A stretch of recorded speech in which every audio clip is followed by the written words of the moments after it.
Hello dear student, তোমাদেরকে স্বাগত জানাই আর্টস একাডেমি ডব্লিউবি চ্যানেলে।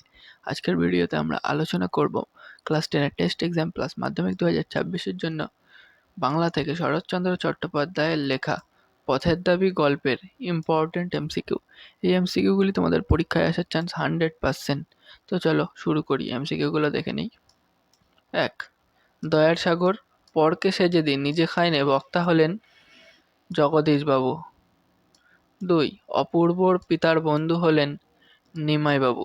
ডিয়ার স্টুডেন্ট, তোমাদেরকে আরেকটা কথা বলে রাখি, আমি স্ক্রিনে আমার নাম্বার দিয়ে দেবো, সেখানে তোমরা মেসেজ করে পিডিএফটি হোয়াটসঅ্যাপ করে পিডিএফটি নিয়ে নেবে। তার জন্য ভিডিওটি শেষ পর্যন্ত দেখো, নাম্বারটা নিয়ে এই পিডিএফটি নিয়ে নেবে। 3. আমি বাবু ভারী ধর্মভীরু মানুষ কথাটি বলেছে গিরিশ মহাপাত্র। গিরিশ মহাপাত্রের সাথে অপূর্বর পুনরায় কোথায় দেখা হয়েছিল? রেল স্টেশনে। পলিটিক্যাল সাসপেক্টের নাম সব্যসাচী মল্লিক। গিরিশ মহাপাত্রের ট্যাকে পাওয়া গিয়েছিল 1 টাকা আর গন্ডা 6 পয়সা। পুলিশ স্টেশনে বসে থাকা বাঙালিরা কোথায় কাজ করত? বর্মা অয়েল কোম্পানিতে। বুনো হাঁস ধরাই যে এদের কাজ। বুনো হাঁস বলতে বোঝানো হয়েছে ভারতের স্বাধীনতা সংগ্রামীদের।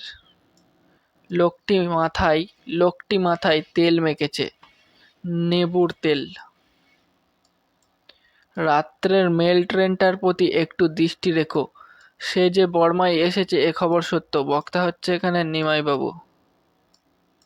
যাকে খুঁজছেন সে যে এ নয় তার আমি জামিন হতে পারি। বক্তা হলেন অপূর্ব। তুমি তো ইউরোপিয়ান নও। কে অপূর্বকে কথাটি বলেছিলেন? বর্মার সাব ইন্সপেক্টর। লল্লাটের লেখা তো খণ্ডাবে না। বক্তা গিরিশ মহাপাত্র। বড় সাহেব অপূর্বকে পাঠিয়েছেন ভামতে। বুড়ো মানুষের কথাটা শুনো। বুড়ো মানুষ এখানে হচ্ছে নিমাইবাবু, বুড়ো মানুষ। গিরিশ মহাপাত্রের বয়স 30-32-এর অধিক নয়। আমার বড় লজ্জা এই যে এদের যিনি কর্তা তিনি আমার আত্মীয়। কর্তাটি হলেন নিমাইবাবু। রামদাসের সুশ্রী গৌরবর্ণ মুখ ক্ষণকালের জন্য আরক্ত হয়ে ওঠে। রামদাসের পদবি তলোয়ারকর। তেলের খনির কারখানায় মিস্ত্রিরা চাকরির উদ্দেশ্যে গিয়েছিল রেঙ্গুনে। অপূর্বের জন্য আড়দালি থেকে কি রেখে গিয়েছে? আড়দালি আগে থেকে কি রেখে গিয়েছিল? জল ও পান। গিরিশ মহাপাত্র জানিয়েছে সে ধর্মভীরু। বলিতে বলিতে কণ্ঠস্বর তাহার তীক্ষ্ণ এবং চোখের দৃষ্টি প্রখর হইয়া উঠিল অপূর্বর।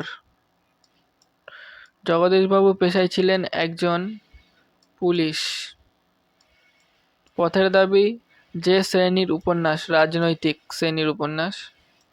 বর্মা অয়েল কোম্পানি অবস্থিত ছিল উত্তর ব্রহ্মদেশে। তেওয়ারি ঘরে ছিল না, কোথায় গিয়েছিল? বর্মা নাচ দেখতে। আশ্চর্যি নেহি হাই বাবু সাহেব। বক্তাকে গিরিশ। দারোগা নিমাইবাবু সম্পর্কে অপূর্বর কাকা হয়। অপূর্ব যে শ্রেণীর যাত্রী সেই কামরায় সহযাত্রী ছিল কেউ ছিল না। এই লোকটিকে আপনি কোনো কথা জিজ্ঞেস না করেই ছেড়ে দিন। বক্তা হলেন অপূর্ব। সব্যসাচী মল্লিকের চোখের দৃষ্টিতে কি প্রবেশ করতে সাহস পারে না? কি প্রবেশ করতে সাহস করে না? মৃত্যু। সব্যসাচী মল্লিক পেশায় ছিলেন ডাক্তার। কেবল আশ্চর্য বিষয়টি কি? 2টি চোখের দৃষ্টি। গিরিশ মহাপাত্রের জামার রং ছিল রামধনু কালার, মানে রামধনু রঙের। রামদাস পেশায় ছিল অ্যাকাউন্টেন্ট।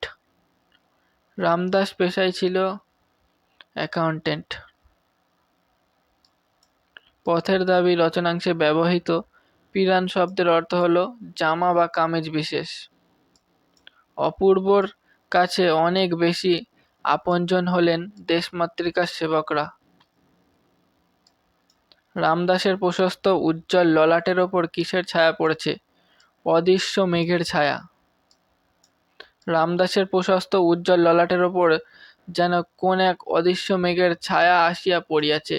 এর কারণ সব্যসাচীর বর্মায় আগমন। পুলিশ স্টেশনের সম্মুখের হলঘরে কতজন বাঙালি বসেছিল? জোনা ছয়েক।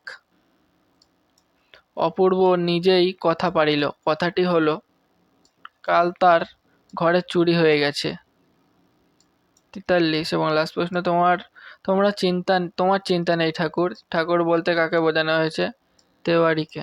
ডিয়ার স্টুডেন্ট, নাম্বার আমি ভিডিওর মাঝখানেও দিয়েছি।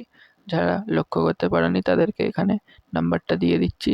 সেই নাম্বারে তোমরা লেখো মাধ্যমিক 2026 পথের দাবি ইম্পর্ট্যান্ট MCQ হোয়াটসঅ্যাপ করো। এটা লিখে তাহলে আমি তোমাদেরকে পিডিএফটি দিয়ে দেবো।